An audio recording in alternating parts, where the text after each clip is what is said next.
Abarera, Legos, Ram, Ori, Banish, C10, Demonio, Dinaja, Abarera, Legos, Ram, Ori, Banish, C10,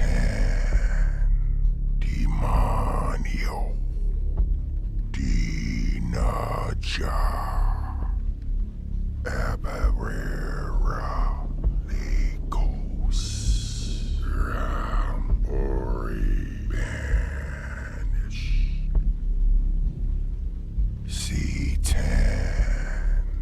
Demonio, Dinaja, Abarera, Legos, Ram, Ori, Banish, C10, Demonio, Dinaja, Abarera, Legos, Ram, Ori, Banish, C10, Demonio, Dinaja, Abarera, Legos, Ram, Ori, Banish, C10, Demonio, Dinaja, Abarera, Legos, Ram, Ori, Banish, C10, Demonio, Dinaja, Abarera, Legos, Ram, Ori, Banish, C10, Demonio, Dinaja, Abarera, Legos, Ram, Ori, Banish, C10, Demonio, Dinaja, Abarera, Legos, Ram, Ori, Banish, C10, Demonio, Dinaja, Abarera, Legos, Ram, Ori, Banish, C10, Demonio, Dinaja, Abarera, Legos, Ram, Ori, Banish,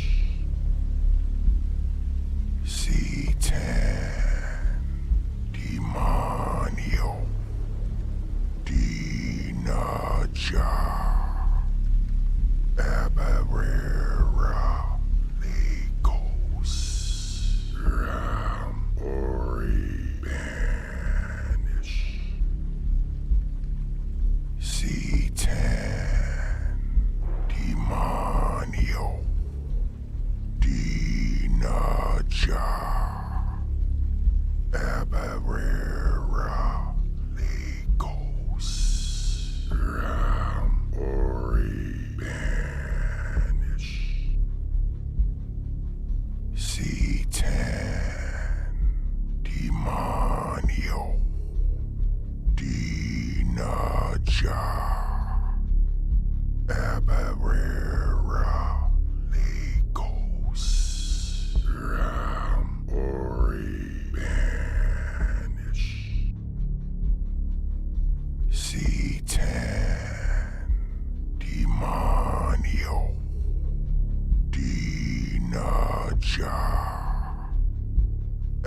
Demonio.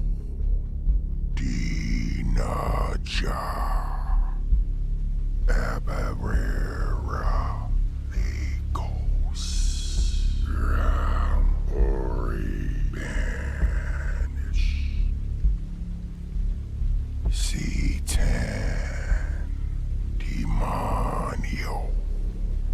Dinaja. Abarera. Legos. Ram Ori. Banish. C10. Demonio.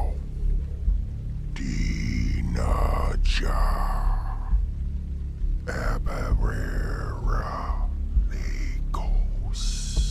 Ram Ori. Banish. C10. Demonio. Dinaja. Abarera. Legos. Ram Ori. Banish. C10. Demonio. Dinaja. Abarera. Legos. Ram Ori. Banish. C10. Demonio. Dinaja. Abarera. Legos. Ram Ori. Banish. C10. Demonio. Dinaja. Abarera. Legos. Ram Ori. Banish. C10. Demonio. Dinaja. Abarera. Legos. Ram Ori. Banish. C10. Demonio. Dinaja. Abarera. Legos. Ram Ori. Banish. C10. Demonio. Dinaja. Abarera. Legos. Ram Ori. Hello, hello, hello, everyone. Welcome to Apocrypha. And you can't see him, but he's holding up a shirt. Hold on a second. There it is, the Hail Thyself t-shirt, which I unfortunately had printed incorrectly, and it has black on black, which I don't know what stupid motherfucker. Hey, this is a good idea. Let's just print more black onto a black design on a black t-shirt. Special. Right? So, hello, everybody. Welcome to the show. I was telling Mystic, tonight's going to be a goofy fucking show because it's been a week. It's been a hell of a week. I'm just coming off of 2 days without electricity. There was a huge storm here. By the way, if you guys like that t-shirt that he's wearing and you want that design, like if you think you would wear that design, I can do it properly and yeah, get it back up there. I'd buy another one. Yeah, we would both probably buy another one if it was done over. Then all right, I will redo that design and I'll re-upload it then. Yeah. So, yeah. So coming off of 2 days without power, finally got electricity. And yeah, unexplained possibilities. Where the hell have you been? You're ignoring me. You're leaving me on red. I've sent you Discord message. You haven't responded. It's very rude. Stupid. Unexplained is not possible to be rude. Just I know, for the record. I know. I'm It's just just not fucking. possible. I'm fucking with you. I'm fucking with you, Melvin. It's all good. It's all good. I figured if you're not going to respond, something else is up. So I'm just glad to see you're still breathing. That's all. So, all right, Mystic. What mystically large decks do you have for us? Well, that's demented. It is the Incromancy 5, the Bizarre Carnival Tarot. So this is one of those I've mentioned before. It's by this, we did a different one. We've done number 2 and number 4, I think, maybe 3. They do a 1,000 run of these cards that are all designed by tattoo artists around the world, and they each have different themes. This one is the Carnival theme one. We've done, I think, Apocalypse, and we've done the Gender one that they did. So they're really, really neat sets of cards. They only that's they cool. make 1,000 each. Yeah, each are stamped, and you get it up to 1,000 decks they'll put out, and that's it. You know, they never reprint them. They never do anything again after that. So I missed out on the first one. I'll never get it. But this is the back, reversible, crazy for my kind. This is just one of the cards I've just randomly picked, King of Wands, or Knight of Wands, I mean. So you can see there's an tattoo style to it. They're all, again, tattoo artists. Mm-hmm. And it's from an actual shop. I can't remember exactly where off the top of my head, but yeah. So, pretty cool. One of the things I really like about these decks, whenever I see them, I buy them up real fast. And always get 2 just in case the dog eats one. There you go. So, Incromancy 5, the Bizarre Carnival.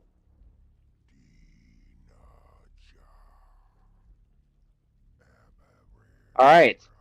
Well, I found the very first one. interesting. I found the first one Oh, for did you. you? I mean, if you're willing Link to drop it. $750 on it. Oh yeah, no, I saw that. Nope. Oh, you saw that one? I've seen a couple like that. They're upwards of $1,000 because people will pay that for them too. Because the stock, it's really good cards. Like these are one of those things where you get all the cards out, you glue them to a wall, and you frame them. You glue them to the wall. Yeah, make a big board out of them. I was going to get it. This is getting off topic now, but I was going to lay all of them out in order, and then have them actually sent to one of those puzzle maker people and have a puzzle made out of it. Oh, nice. That'd be cool. But we'll go ahead and get started. So we got 3 cards, of course, and there's some very interesting things on here going. We have court card, ace, court card. So it's kind of like this sandwiching of events. What was and what is are going to be kind of similar things, and then what we're going through right now is the weird thing, right? So just from a trend perspective. So you have the King of Swords. King of Swords is all about planning and organization and getting things in the right place. The King of Swords is a decision maker. There is no person that can break a tie better than the King of Swords. So this is the one that has done all that already. So it's important to know that the energy that we're coming out of was very specific. It was very cut energy. It didn't have any room to move.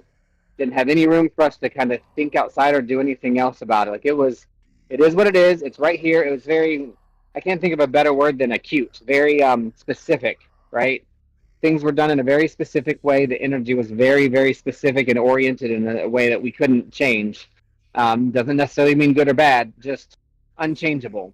And I like it. I'm trying to think of something that would be very important. Like it's either all on or not on at all. Like there's no in the middle with it. So the energy that's been happening, you can't control it. It is what it is. But what's neat about it is we're moving into the Ace of Cups, or we're in actually Ace of Cups now, which means we're kind of changing over into this new emotional aspect of things. So what we're feeling right now is the result of whatever that was, that critical cut specific energy that's kind of messed with us has kind of opened up to now we're like sitting on the floor with our feelings and like, what the fuck was that? Mm-hmm. And so that's where the energy's at. Like, what the fuck was that? What the hell just happened?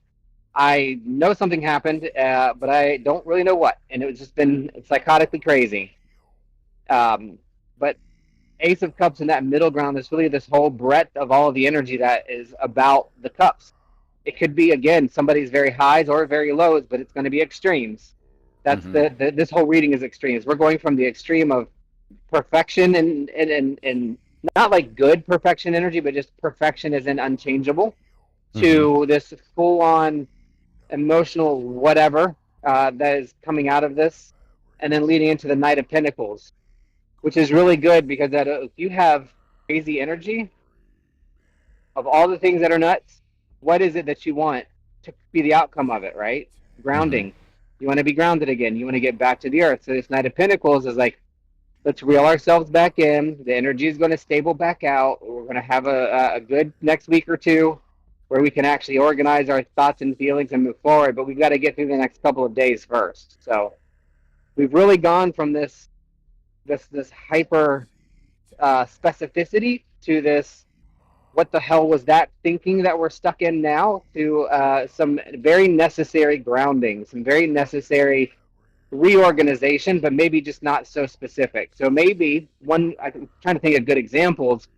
Maybe we made a decision too hastily, and we set it in stone, and now we're dealing with the motion of it with the Ace of Cups, and now it's reminding us, okay, well, let's write this one in pencil in case we need to adjust it a little bit. That's the energy I'm getting as we go. Oh, that was a lot of lightning. Sorry, shiny squirrel. I mean, shiny nickel. Chinese squirrel. This motherfucking shiny squirrel. That's the energy I'm getting. Yeah, it was supposed to be shiny nickel or a psychotic squirrel, but shiny squirrel is what it was. So that's our King of Swords, our Ace of Cups, and our Knight of Pentacles from the Incromancy Bizarre Carnival. Oh shit! That was good, man. That was good. Shut up. Oh, that made my night. That made my night. So for an energy read, I feel that because this last couple of weeks has been a little nuts. It hasn't been bad though. I don't want to say it's been bad. It's just been like so much. It's just been a lot. Right. Sorry, my stuff's falling over here. But now we might get a little bit of a reprieve if we just don't use indelible ink for the next week. Indelible ink? Yes, unwashable, unmovable, unerasable. Any squirrel tip. I'm trying to get into my eBay account here, because I never thought about actually looking at tarot cards on eBay. And I just found one that looks, I love how, look, I'm trying to sign into it on my phone, and it's saying that it's sending me a notification on the eBay app on my phone, and I'm on the eBay app on my phone. That is two-factor authentication, like, just confusing the shit out of itself.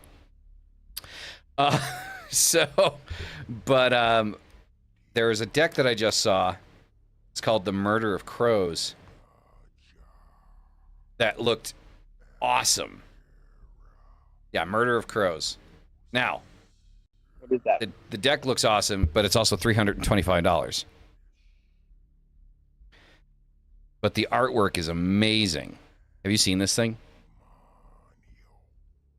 No, I have not. What is it? I wasn't listening. It's the tarot, the Murder of Crows tarot. Oh, yeah. Rook actually has that one, I think. Well, they're selling it. Somebody's selling it on eBay for $325. There's a couple of decks that I want that were $1,700. How much? $1,700. The fuck is it made out of fucking gold? No, it's not.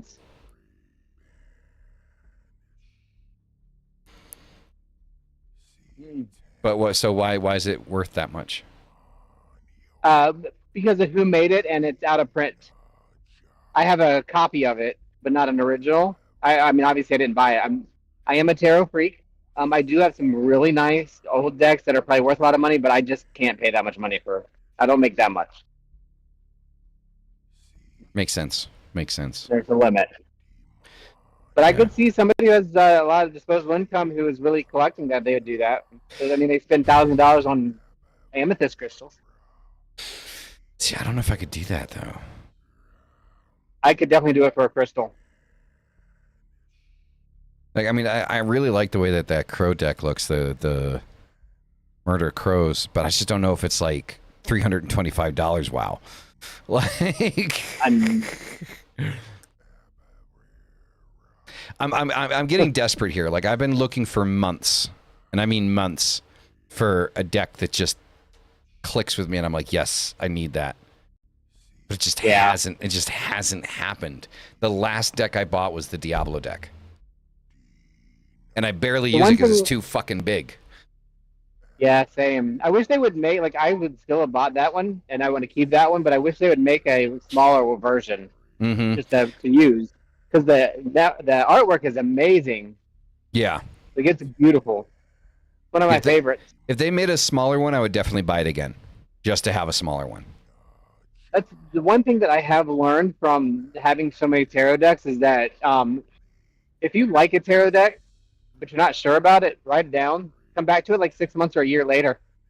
There's decks that I have now that I just got them because I thought they were pretty. I'm like, yeah, I don't feel anything, and then I'll run back into it a year later. I'm like, holy shit, this is the best deck ever. It just, cycles like everything else does. But I've been connecting people to tarot decks a lot lately. It's kind of cool. Okay, and I've been doing a lot more private reads, which has been exciting. Nice. Okay, how many people here know that Christian Dior made a tarot deck? Ooh. I'm looking at it right now, and it's weird. It's like a circle deck. I have a couple circle decks. The artwork actually looks pretty fucking cool, I'm not going to lie. Like, the artwork looks good. But I'm sorry, I'm not spending $2,000 on a deck.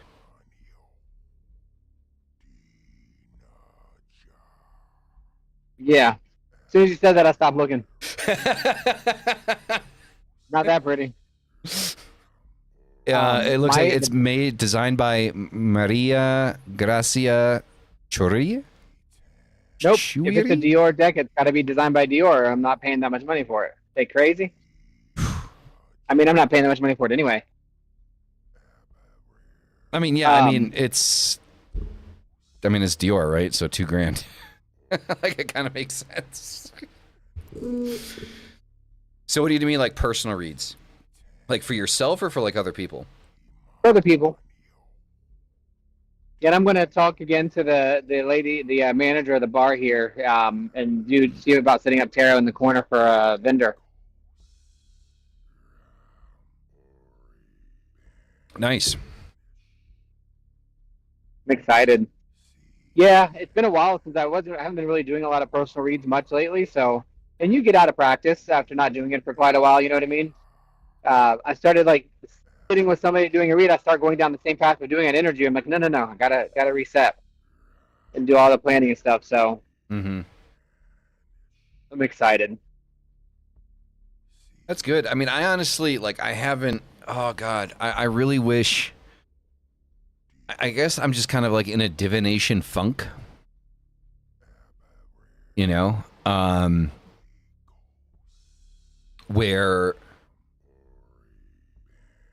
I don't know, man. Like, it's just not calling to me. It's not calling to me. And okay, you know what I was telling you? Like, I wanted to find like a pre-owned old ass tarot deck. I just found one. I found a bunch of the really old ones, but I don't know. I like them and I want more, but they're expensive. So this is a tarot deck from 1890. It's from Italy, so it's all in Italian. The Italia Forza? Bordoni, Milan, Uh, Gompenberg? No, I don't know that one. So in the tarot course, we go back in history to the 1400s, and there's an Italian deck called the Italian Forza and the Visconti tarot that are considered some of the first tarots ever had. They're partial decks, and they are oil paintings on gold paper. And we talk about that in the course, by the way. Plug for the course.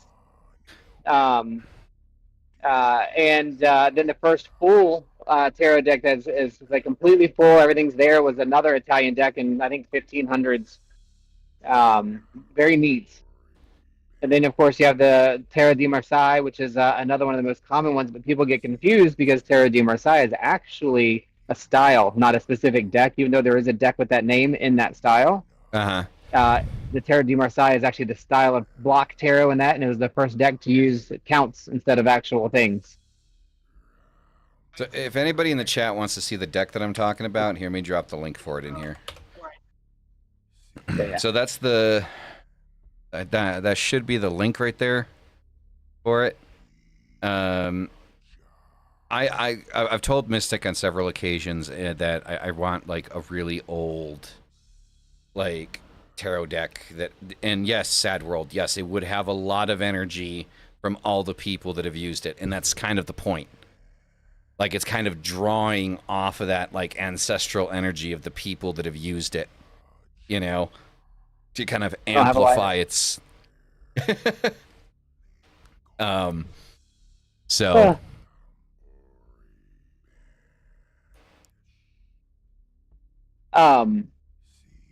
So I do the same thing. Like I don't even care if it's like a popular one. I don't care who even owned it or used it. I just want one that was used a lot. I like my tarot deck, my steampunk. It's been used so much, like the edges are worn off, and the cards aren't even the normal shape that they used to be because they've been used so much. And I just really enjoy using decks like that people have. We almost bought a tarot deck that was used by Aleister Crowley.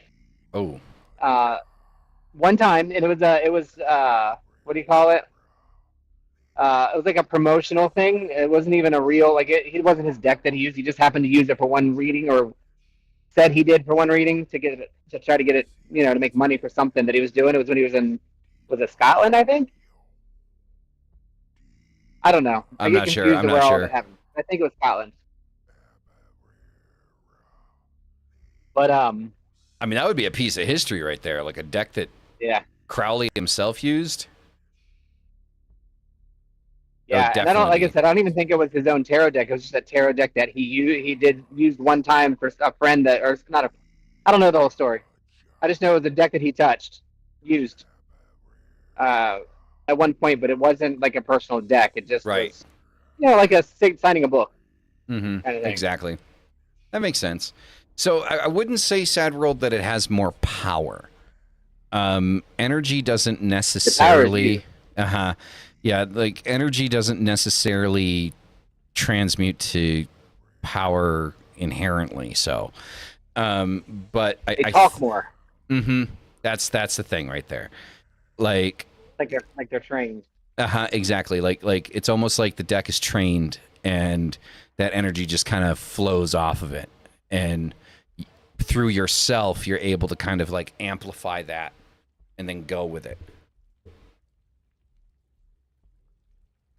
It's the same with runes. Like, you know, we have a bunch of different rune sets that I'm slowly getting used to. The more I use each let me send off fireworks. Each time I use that same set of runes, it's actually one that Heather made on the little pieces of wood. That they start working better. Like they've been trained. Like it's easier to read them. And then if you switch to a different one, it gets a little bit harder sometimes. So, Dr. Zero, I can completely disagree with what you're saying, because we know that energy can be imprinted, and we know that energy can be transferred. We know that energy can move through things. We know that energy cannot be destroyed. It merely dissipates or changes. It doesn't dissipate. It changes form. Energy is constant. So when energy is put into something, that energy lingers, right? So to sit there and say that something is merely nothing more than a piece of plastic or nothing more than this or nothing more than that, it's what has been imbued into it throughout history. It's the countless hands that have touched it. It's the countless people that have peered upon it. All of that is energy. All of that energy moves. All of that energy changes form. Right? All of that energy can be drawn upon. That is the point of energy work. I can see a world where what he said makes sense. Oh, so can I. A version, and that is, yes, the magic is in you, and it's like, to me, if you give me a deck that has been used by and lots of people, and there's lots of quote unquote power in the deck, right? We know energy does imprint. I believe energy imprints on things, so I do believe that there is some extra. I don't want to say more energy in it, but more training. Like I said, like the deck trains better.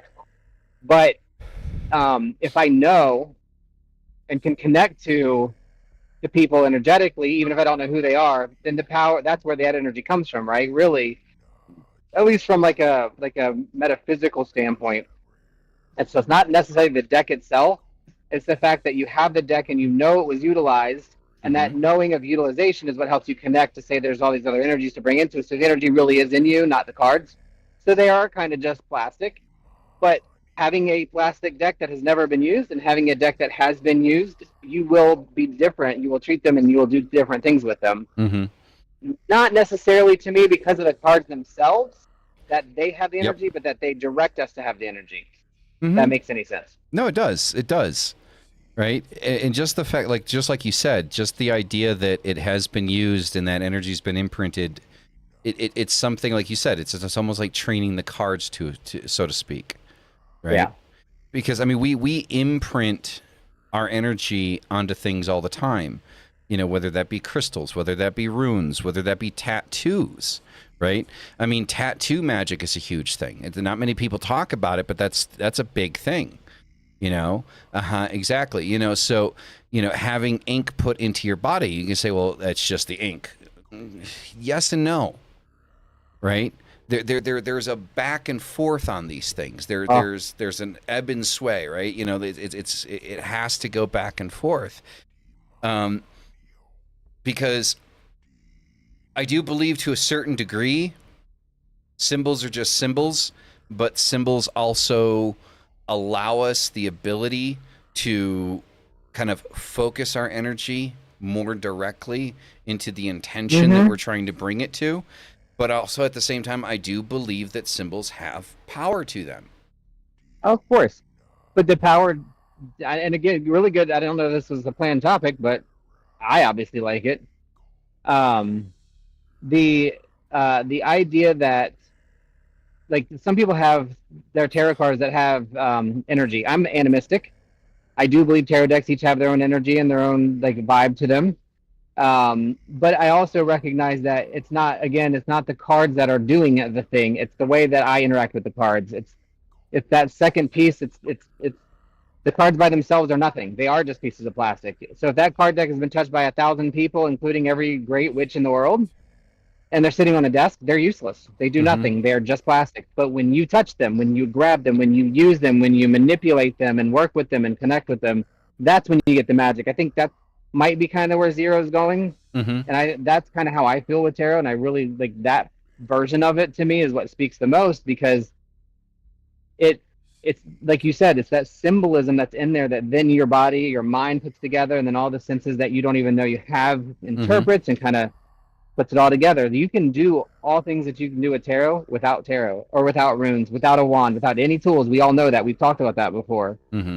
But the symbols matter. I need a wand because it just really, I like the way it looks. I like that it directs energy for me. I know I can do it with my hand, but there's something about it that just puts me in that mood. It's almost like role playing. You know, when you really get into it, you are that person. You are that thing. And that is a lot of how I use tarot. And Zero, like, also, I want to put out there really quick, I wasn't trying to shut you down on your comment, but this channel is specifically designed in such a way to have open discourse. Like, so if we disagree with each other, I don't want you to stop putting your opinions in the chat. Your opinions Mhm. has just sparked a wonderful conversation. So, you know, don't take it as a cue to stop talking or stop saying your opinions. Please continue to put your opinions, especially if you disagree, in the chat, right? Absolutely. Because the only way we're going to learn and grow is by understanding and hearing other people's opinions and ideas, right? So I do hope I you're think. still in here. Oh yeah, I'm sure. But the important thing I've always said. I mean, 20 years of practice. Well, I've been practicing more than that, but in the last 20 years, the thing that has mattered the most is I want to hear your opinion. I want to hear your voice. I want to hear your practice. I may not agree with it. I may not follow it, but it will inform me on what I'm doing next and how I move next. Mm-hmm. So I think that's a really important point. See, We've talked about that ad yeah. nauseum. So Another thing that I like taking into consideration when it comes to things like, Ouija boards or tarot cards for that matter. I mean, there are tarot cards that are like 100% plastic, but I'd like to think that there's still some paper in them, right? Because there has to be printing somewhere. Is I don't know. I have an all plastic deck that's for use in a pool. you fucking would. I do. They're But waterproof for using it outside in the rain and in the pool. They're ugly as shit, but I could imagine. But like one of the things that I'd like to think about, like, because their paper is used to make them, is going to be a very Wiccan concept here, but the trees that they're made from, the nature that it's derived from, I'd like to believe that energy carries over.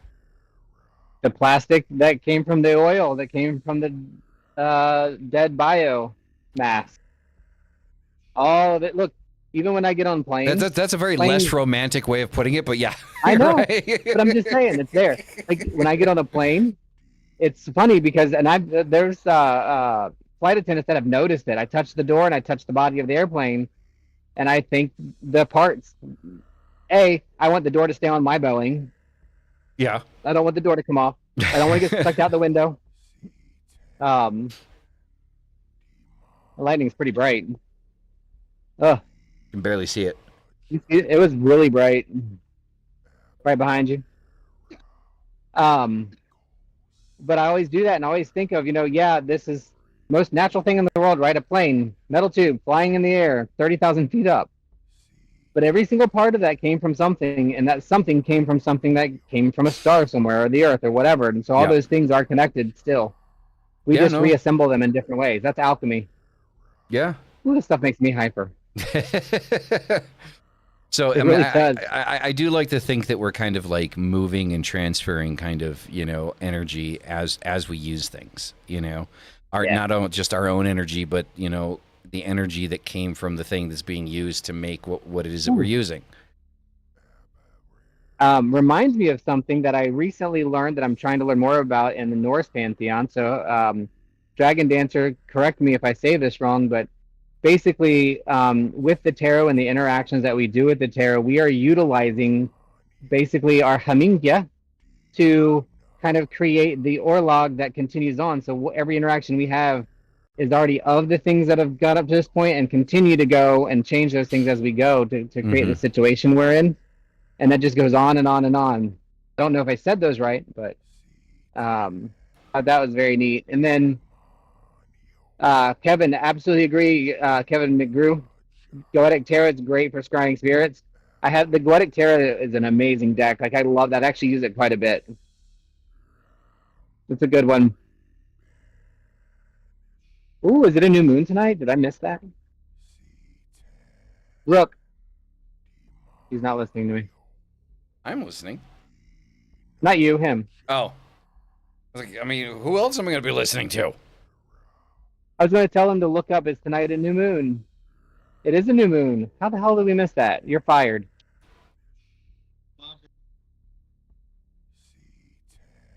Is it a new moon? Yeah.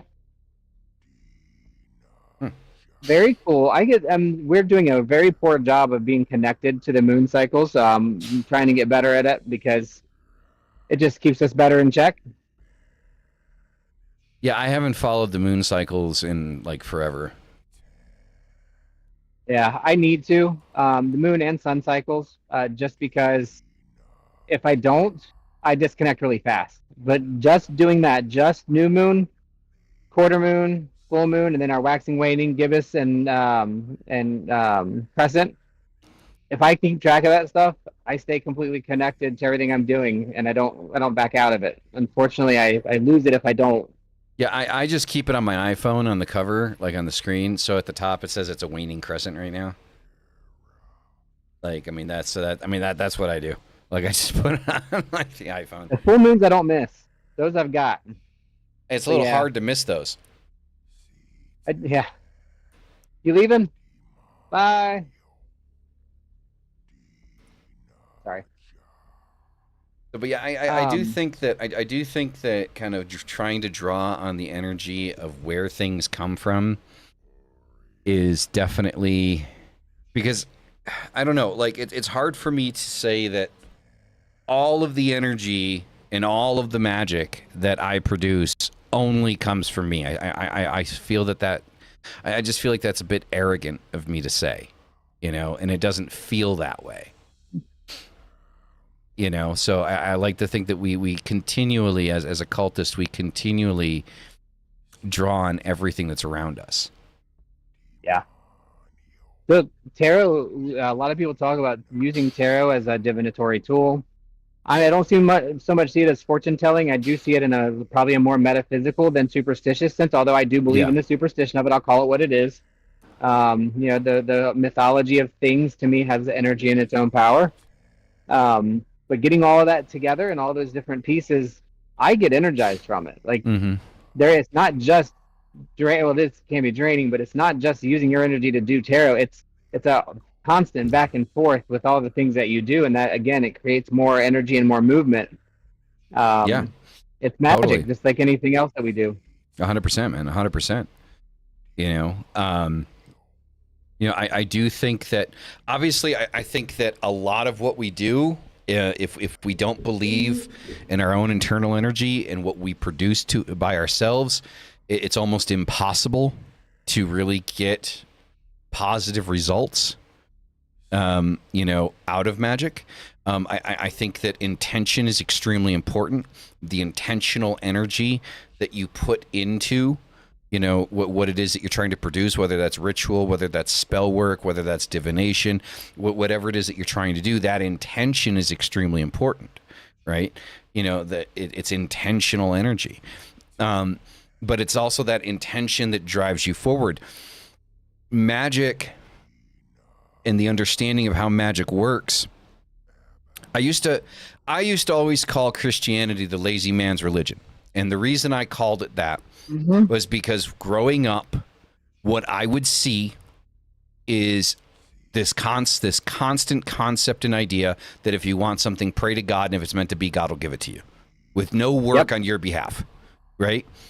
And I never liked that concept or that idea because it made me feel so powerless, like I had no say in the direction that my life went.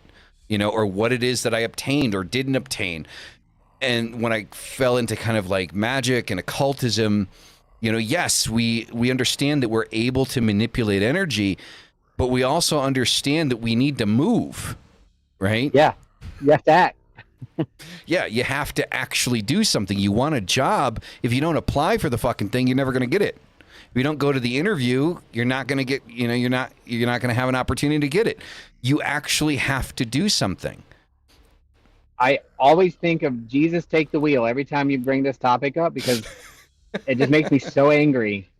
I don't want anybody riding my car, especially not Jesus. He don't know how to drive. And he also flooded the entire world and killed everybody. Like, I don't want him in control of my car. Right? Like, seriously. Just drive into the ocean. Not going to happen. They just drive right where everybody ends up. Not going to do it. No, I completely agree. It's a very irritating idea to take that power away from, that power away from you and just say, put it in God's hands. No, I don't want it. I want it in my hands. I want the direction that my life is going to go in my hands. It's like doing this podcast. Is this Like if Mystic and I don't get on this show and do this show every Friday, there is no show. You know, God isn't just going to give you, you know, a successful creative outlet and say, here you go, make millions. You got to work towards it. You got to work towards and make your dreams happen. And, you know, again, when we talk about, you know, when we've talked about in the past, you know, the concept of discipline, right? And in the sense of, you know, being dedicated into doing what it is that you're doing and showing up. You know, there are times that Mystic and I sit there and we talk a few minutes before the show and we're like, dude, do we really want to do this tonight? Like, and we do it. I mean, there's sometimes we take a break. We need to know when to take a break. That needs to happen, right? You need to know when to say, hey, you know what? Today's an off night. But I love like most of the time, what we do is like, no, we got to do it, right? And simply put, for example, you know, like Mystic will say, no, like I had a couple of people sending me a message saying, hey, they really want to see the show tonight. You know, they're really looking forward to it, you know, whatever. And that's one of those things that, like, we're dedicated to the process. We're dedicated to what it is that we're doing, right? We're thankful for the people that have dedicated themselves to coming to the show. And it's the same thing in your magic, right? In your magic and in your attention, that intentional dedication, that intentional discipline in doing things. Like, there's been times where I don't do a ritual for a long time, like a couple months, and I start to feel really off. And I've thought about like, oh, you know, I should do a ritual, and I just got that lazy feeling. I just don't want to do it, you know, whatever, fuck it. And I just skip over it again. But when I finally force myself and say, no, I'm going to light the candles, I'm going to light the incense, I'm going to put myself in front of the altar, and I'm going to let myself go into this ritual. Holy shit, man. Almost immediately, I feel 1,000 times better. You know, and that's one of those things. It's understanding that just because you don't want to do something in the moment doesn't mean that when you're done doing it, you're not going to feel better. It's the same thing working out. When I try to work out, there's many times in the morning, I'll wake up at, you know, 5 o'clock and I'm like, you know what? Fuck you, alarm. I'm getting another 2 hours of sleep. But then, you know, a couple days go by and I feel bad about it. And then when I finally get into that workout, I hit that workout, you know, at the beginning of the workout, it's tough. But when I get to the end of it, I'm like, oh, I'm so glad I did that. every time, right? Every time. Mm-hmm. Never have I ever not wanted to do something like, especially working out. I used to work out all the time. Unfortunately, not much anymore, but I would always, I hate it. I don't want to go. And every time, 5 minutes in, I'm like, I love this. This is awesome. And you always feel good afterwards. Yep. It's the same thing with rituals. Like you cycle in and out of them. Sometimes we don't do any for a while and I miss it and I get into it. The show, sometimes I'm like, I'm full transparency. We've had this conversation. Giving up every Friday night. Sometimes I want to do some shit. Right? Yeah. But when I miss the show more than one time, I'm like, something's not right. We got to get back to the show. Yep. You know? So it's funny. It's a balance, but It is. This is also to me a magical energy, you know, because I have grown a lot in how I practice and met a lot of amazing people in the chat and talked and learned things and seen people do things differently that I never would have if it weren't for this. This is a magical format for me. Oh, it totally is. I mean, there's so, like, I know that I don't interact with the chat as much as Mystic does, but I'm always reading your guys' comments. I'm always kind of like, if you notice that, like, I pause for a couple of seconds, it's because I kind of look over to the chat and I'm reading the chat. And there's a lot of things that you guys bring up that, you know, I'm like, all right, you know, I'm going to have to look into this. For example, Kevin McGrew, like, he came in talking about Goetic tarot and something else. I mean, that's something I'm going to have to look into. I'm like, okay, I'm not sure what he's talking about, but, you know, I want to look into that, you know, and that's the beauty of this, right? Is our differences is what brings us together because we're all learning from each other, right? No, that's the real unification, getting along while disagreeing and still learning and doing things differently side by side. So, how many on here work the clip off? Huh? I'm not sure what that means. I'm not sure what you mean by clip off, Kevin. I don't know, but it sounds neat. Right? It does. So, you know, it's one of those things that, you know, I also feel like maybe this show is something Okay. So that I know. Cliff off. I think I really wish I would have figured that out, but I think that's got to be what it is. Yeah, that's the only thing that makes sense. That's the only thing that makes sense. I'm familiar with it, Same. but I don't necessarily work in it. I do know that Black Witch Dyra works in that very closely. So very into kind of like Abrahamic demonology. Thank you, Kerr. So That's yeah, awesome. you know, and so the thing is like, you know, one of the things I'd like to think that this show might help people with is if you're in one of those funks where you don't want to do a ritual or you don't want to do spell work or you're kind of floating away from the being active in the occult, you know, that maybe the show gives you a little bit of inspiration, says, hey, you know what? I'm just gonna do it. I'm just gonna tonight when the show's over, I'm just gonna jump into something and do it. I mean, I guess clip off is like kind of like the easy way. Yeah, there's no way to type that in without autocorrect. Yeah, I actually have looked into it a little bit. I don't know a lot. I would say I know nothing about it. I know what it is and of it. I am so deep getting into the Temple of Set right now. Mm-hmm. And I want to focus that really hardcore. And once I'm kind of have gotten through the practices with that, because there's a lot, then I kind of want to look into the Kabbalah and the Cliff-Off. Cliff-Off. So the Q one. The Q one, yeah. So one of the things that I'm researching very heavily right now is the Order of Nine Angles because I want to do a video on it. Ooh, that'd be a good one. Yeah, I want to do like a mini documentary about it, from inception to where it is now. I've got enough documentation on it to, you know, quote, you know, their own books and stuff like that. So yeah, so that's one thing that I'm looking into right now. Is the Order of Nine Angles. Not very nice things. Let's just say that. Like with the documentation and the books that I have from the Order of Nine Angles, they're mentioned in a lot of books I've read, and none of them have been positive. Yeah, so it's not going to be a fluff piece. Let's just say that. Like, there is no fluffing up those razors. Yeah. Yeah, that is interesting. Sounds pointy. Yeah. Definitely, Set has been coming up everywhere. There's two things that have been coming up a lot for me, which is Stolas and Set. So that's the two things that I'm really researching right now and kind of stuck in. That's the main reason why I haven't got any more work done on the finalizing of the tarot course, is because I'm going into everything that Don Webb does and Michael Cluno.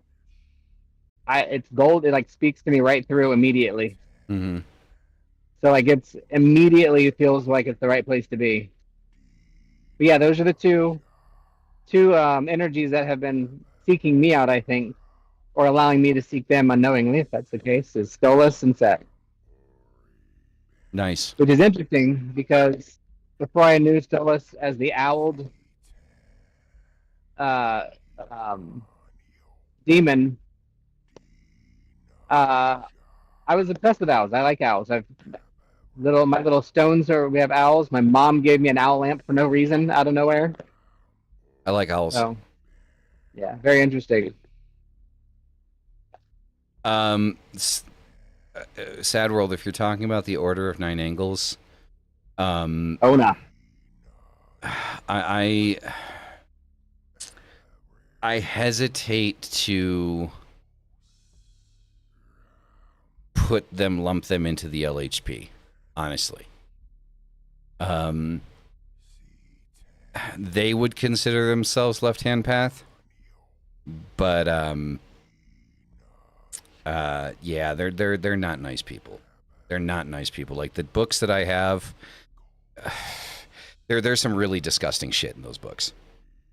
Yeah. Like there's stuff that I'm not even going to be able to talk about on YouTube because of TOS. Let's just put it that way. definitely not something that like I would love to learn about it, but not something I think I'd want to know enough that somebody would know that I know enough. If that makes sense. Look, I'm too I young to had to go die. through a lot Too of pretty. people to get the books that I have. Like the books that I have aren't just something that you can just download anywhere. Like I had to go through people that knew people that knew people that knew people that got me these books. So like it's stuff that you know they don't want people in the public to know about. It's stuff that completely shoots down their public rhetoric of just being an atheistic satanic organization like the Satanic Temple or the Church of Satan, which is what they claim to be. Right, that's their claim. The books that I have, the internal documentation that I have on them, completely says differently. And I don't think I have ever read anything more racist in my life, and I've read Mein Kampf. Yeah, they did. That was in England, I think, where they originally started the ONA, and they've come up in my books recently.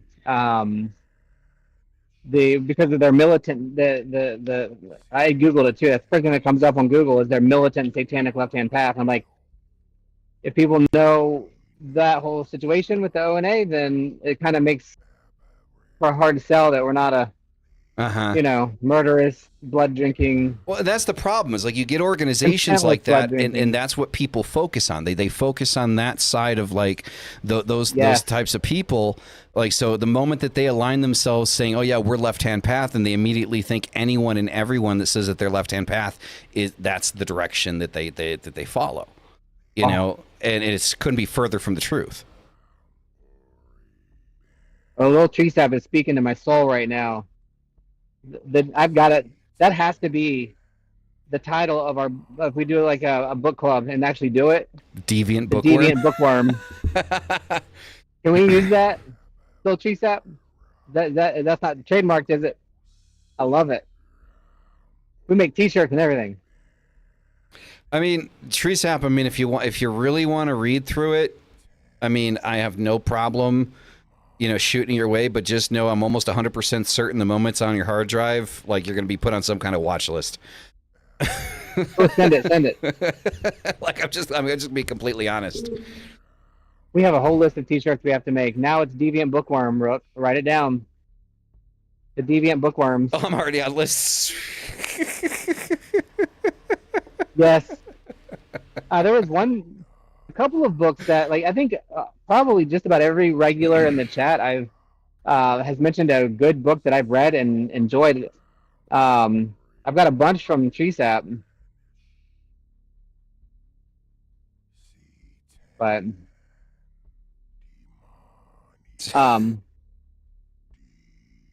yeah. So it'll be an interesting video to make.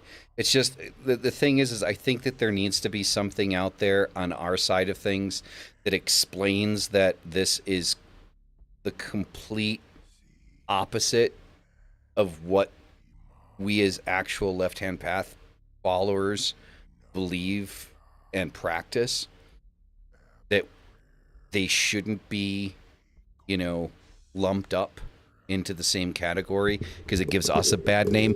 It's the same thing that I said. There was a short that I made about predatory practices within the occult, and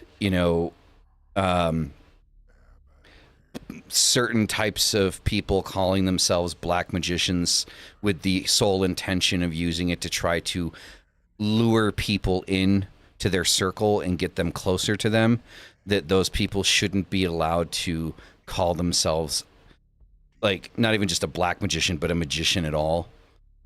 Like, they should be completely removed from the occult, because they're using the occult to prey on people that might be in a weaker situation than them, to take advantage of that. I'm gonna look through some of my books. I think I have some mentions on things like on that group. I'd love to do some research on that. Yeah. So, I mean, it's just one of those things that it's things like that that people really focus on, and then people create generalizations that we're all like that. And you know, I haven't really seen anyone. I think it's like a topic people are kind of afraid to touch on, not necessarily because they're afraid of backlash to them, but rather like their channel, right? Because topics like that, they're sensitive topics. They're topics that YouTube won't monetize. They're topics that will make the algorithm, not favor them. And so they try to avoid those types of topics. But I do believe that it's something that needs to be spoken about. It's something that needs to be brought about because I've seen too much of it. I've seen and I've heard stories from people. I've had people come to me and say, I've had dealings with this person or that person, and they did this and they did that, and I'm just in shock, of the disgusting behaviors that happen behind closed doors of people that use our community as a weapon to harm other people. So it's absolutely disgusting. If you guys haven't grasped onto the concept yet, the occultism is an absolute passion of mine. It is like I breathe it in the air. I love being an occultist. I love, the community. I love the amount of learning that happens, the brotherhood and sisterhood that we have with each other, and the fact that there are people out there that are intentionally trying to use that to try to lure people in, make them feel safe, and then take advantage of them. It's disgusting to me, and it infuriates me. So that'd be a good topic. I started writing healthcare blogs for my work for the hospital system, which is really neat. I'm very proud of them. I've always wanted to do blogs. We should do a WordPress or something.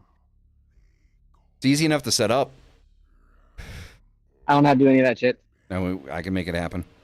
I will certainly write stuff and send it to be put on. Yeah, man. Yeah, it's all good. I mean, I do think the the podcast needs its own website, for random written ramblings. I think that the one thing that's holding me back with setting up a website for the show is just, do I want it to only be Apocrypha, or do I want it to be both like Satan and Coffee and Apocrypha? Like, I don't know, like, like how I want to manage it. I can't tell you how you would want to manage it. How would you manage it? I would put them together. Yeah. Like, because you can clearly delineate like one from the other. They're both all within the same realm of stuff. And if somebody doesn't like one of them or has a problem with one, then they should have a problem with both. I agree. So, but yeah, I actually have my own website that I still keep up to date for work, but it's very generic. I'm just not that good at it. But I love writing for stuff. My digital notebook, this thing has probably got already 300 pages worth of my notes on different topics on it. Okay. Like, I just have no outlet to post it anywhere. And Discord is great, but, no offense, but because it's asynchronous, things get lost really fast. Mm-hmm. Well, Divination Witch, if you're ever interested in, letting certain things out on a public forum where you could be protected, let me know. We can definitely work something out. Just like, DM me in Discord or something.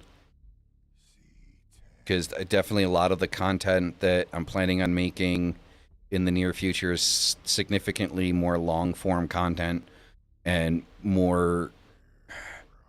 has more development to it. So more documentary style content rather than kind of short informational videos. I think there's enough short informational occult videos on YouTube. So I think one of the spaces that would be more pertinent to fill is creating content that is more professionally constructed and is more long form, that provides more information, more context, to both sides of whatever's being spoken about. So Yeah. So, Gotta have a mix. yeah, I mean, I use YouTube community, like the community section, quite a bit to post and write things. Never touched it. You never touched it? I don't even know how to use. I don't know how to use it. I've never even seen it. Oh yeah, it's just where you post messages, like updates and stuff like that, Huh, written messages and updates. I guess I've done it before, but I just didn't know that's what it was. Yeah. So, also like for those that are members of the channel, like the content that I'm going to be making for the member section, that's coming. So that'll be there. Yeah, it does. The community section does get pushed by YouTube, so I do use that quite often. So people get notifications on what's going on, because I know that not everybody in the chat is on Discord or is active on Discord all the time. So. Yep.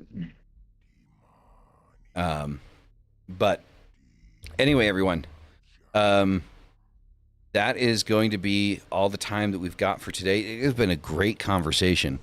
I'm very happy, because I was having reservations on even going live today. Like, I was just kind of like, these are good ones. Yeah. So, I've been summoned. Your name was mentioned a while ago. It was. So, yeah. Somebody the queen was shows up exactly when she is supposed to. Right? Yeah. Like somebody was asking about the. I'm not even going to try to pronounce it. The demon tree that you work on. So that Abrahamic demon tree that starts with a Q. The clip off. There you go. The clip off. That's as close as I can get to it. Scarlet.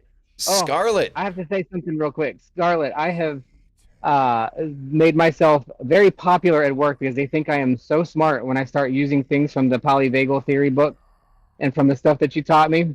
It is hilarious. Everybody's like, where did you learn this? Like, oh, just, somebody that I know who really knows all this stuff. I just learned it. So I've been dropping your name, just for the record. There you go. Name dropping. Uh-huh. Like, it's seriously helpful stuff too. I'm like, it sits in. I've been telling other people, like, you really need to look at X, Y, and Z. Talk to your therapist. You're licensed in Sorry. VA. Woo-hoo. And in Florida. Good. There you go. Now you just gotta get it licensed internationally. All right, everyone. Thank you all for being here. You guys are fucking amazing. You're the reason we do this. We love you guys. You guys are the best. So that's gonna be it. Again, I got Satan and Coffee on Sunday, so I'll be there on Sunday for you guys. Do you have your show this Sunday or no? Yep. We will have our show this Sunday. So right when he's finishing, that's when I start. About 15 minutes after he finishes is when I start, essentially. So 10 o'clock my time in the morning. And so there's that. If you guys want merch, go to threadsforthedead.com. You can get merch there. I'm constantly uploading new merch. I'm horrible about advertising it, but I'm always putting new designs up there. Hopefully it'll pique your guys' interest if you want a shirt or something. So there's that. There's also Apocrypha merch up there. If you guys like the mantra that you're hearing throughout the entire show and at the beginning, that has been given to us graciously by Behemoth-X. If you're not following Behemoth-X, go follow Behemoth-X. If you're not following Two Pondering Pagans, which is this man over here, right? Go subscribe to Two Pondering Pagans, because it also includes that guy that we never see anymore. Because, reasons. So I don't even know them. All good. Right? So there's that. So thank you all once again. And as always, hail thy fucking self. And we'll see you in the next one. Peace the fuck out. Deuces.